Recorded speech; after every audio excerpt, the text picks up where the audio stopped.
फिर दिन हुआ,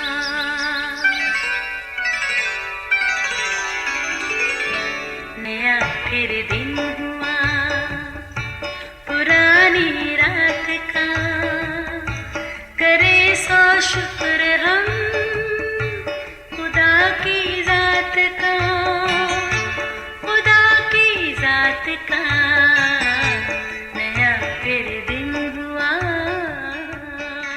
आज की आयत, मैं तुमसे कहता हूँ कि इसी तरह एक तौबा करने वाले गुनाहगार के बायस खुदा के फरिश्तों के सामने खुशी होती है। लूका 15 बाब 10वीं आयत। अजीज़ों, अगर आपकी इजाज़त हो तो मैं आपसे एक बात पूछूं? सच बताइए, अगर आपकी कोई दिलपसंद चीज़ गुम हो जाए तो आप क्या करेंगे? यकीनन आप उसको ढूंढने की हर मुमकिन कोशिश करेंगे। अगर ना मिले तो ज़रूर उदास भी होंगे, पर अगर खुशकिस्मती से मिल जाए तो लाज़मन आपको बेहद खुशी होगी। और ये भी हो सकता है कि इस खुशी को आप अपने किसी अजीज़ दोस्त के साथ अच्छे से सेलिब्रेट करें। ऐसा ही है ना अजीज़ों? बाइबल मुक़द्दस में भी कई ऐसे वाक़यात हैं कि किसी की दिलपसंद कोई चीज़ खो गई, जब मिली तो फिर खूब खुशी मनाई। ऐसे ही एक औरत के पास 10 दिरहम थे, उनमें से अचानक एक खो गया। अब क्या हुआ?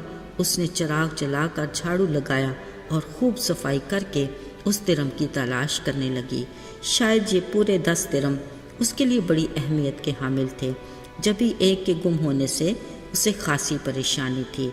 खूब मेहनत की, आखिरकार वो मिल ही गया। अजीज़ों, फिर वो इतनी खुश थी कि अपनी दोस्तों और पड़ोसियों को बुलाकर कहा, मेरे साथ खुशी करो क्योंकि मेरा खोया हुआ दिरहम मिल गया है। याद रहे, कलाम मुक़द्दस में इस वाक़या को यीशु मसीह की एक तमसील के तौर पर पेश किया गया है। इस गुमशुदा दिरहम का वाक़या एक आदमी की एक खोई हुई भेड़ से भी जुड़ा है, जिसके पास 100 भेड़ें थीं, उनमें से एक खो गई। 199 को छोड़कर उस एक खोई भेड़ को ढूंढता रहा, और जब वो मिल गई तो खुश होकर उसे कंधे पर उठा लिया। घर पहुंचकर दोस्तों और पड़ोसियों को बुलाया और कहा, मेरे साथ खुशी करो क्योंकि मेरी खोई हुई भेड़ मिल गई है। अजीज़ों, ज़रा एक नज़र इधर भी देखिए। एक शख्स अपनी आंखों के ऊपर हाथ रखे दूर तक देखने की कोशिश कर रहा है, जैसे वो किसी का इंतज़ार कर रहा हो। वो कई दिनों से ऐसा ही कर रहा था। फिर एक दिन क्या हुआ, वो इंतज़ार में काफ़ी देर से खड़ा था। अचानक उसे दूर से कोई आता दिखाई दिया। वो दौड़ा और उस जानब आगे को बढ़ा और आने वाले को अपने गले लगा लिया और उसे चूमा। अजीज़ों, बिल्कुल ठीक कहा। हम सब का अंदाज़ा दुरुस्त साबित हुआ। ये मुशर्रफ बेटा था जो कुछ अरसा पहले घर का आराम और सुकून छोड़कर बाप से अपने माल का हिस्सा लेकर कहीं दूर परदेश चला गया, और फिर उसके बाद से उसका कुछ अता पता नहीं था। मगर बाप के प्यार की इंतहा देखें, वो हर रोज़ उसका इंतज़ार करता। उसे यकीन था कि उसका खोया हुआ बेटा एक दिन ज़रूर वापस आ जाएगा। सो आज यही हुआ। खोए हुए बेटे ने अपने बाप से गलतियों का इकरार किया और कहा, मैं तेरा और खुदा का भी गुनाहगार हूँ। अब तेरा बेटा कहलाने के लायक नहीं, मुझे अपने नौकरों जैसा ही रख ले।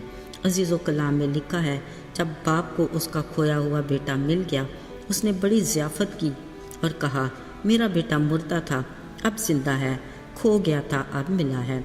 बस वो खूब खुशी मनाने लगे। याद रहे, हम गुनाहगार भी उस औरत के खोए दिरहम, उस आदमी की खोई भेड़ और खोए हुए मुशर्रफ बेटे की मानद हैं।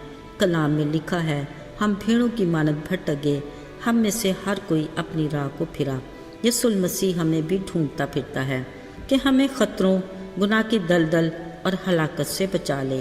ज़रा सोचिए, उसका हमें ढूंढने का तरीक़ेकार किस कदर अनोखा है। उसने अपनी शान और शौकत, जलाली ताज और तख्त को छोड़ा, हलीमी इख्तियार की और इंसानों के मुशाबे हो गया। हमारी खातिर दुख सहा, अपनी जान का कुफारा देकर सलीबी मौत बर्दाश्त की, ताकि हमें हमेशा की ज़िंदगी का वारिस बनाए। अजीज़ों, काश हम उसकी मोहब्बत की अहमियत को जान सकें और उसकी कुर्बानी की कीमत का अंदाज़ा लगा सकें।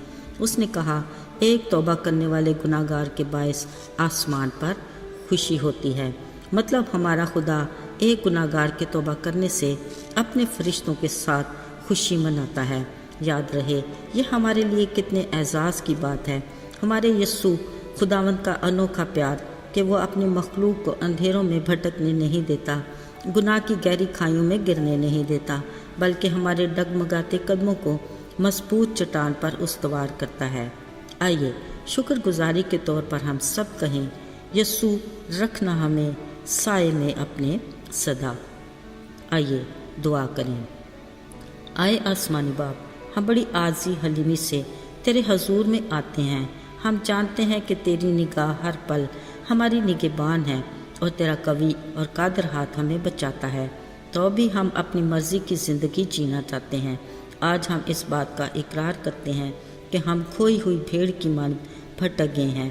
ہمیں تلاش کر، ہم تیرے فضل اور رحم کے منتظر ہیں۔ یسوع کے جلالی اور پاک برکت نام میں آمین۔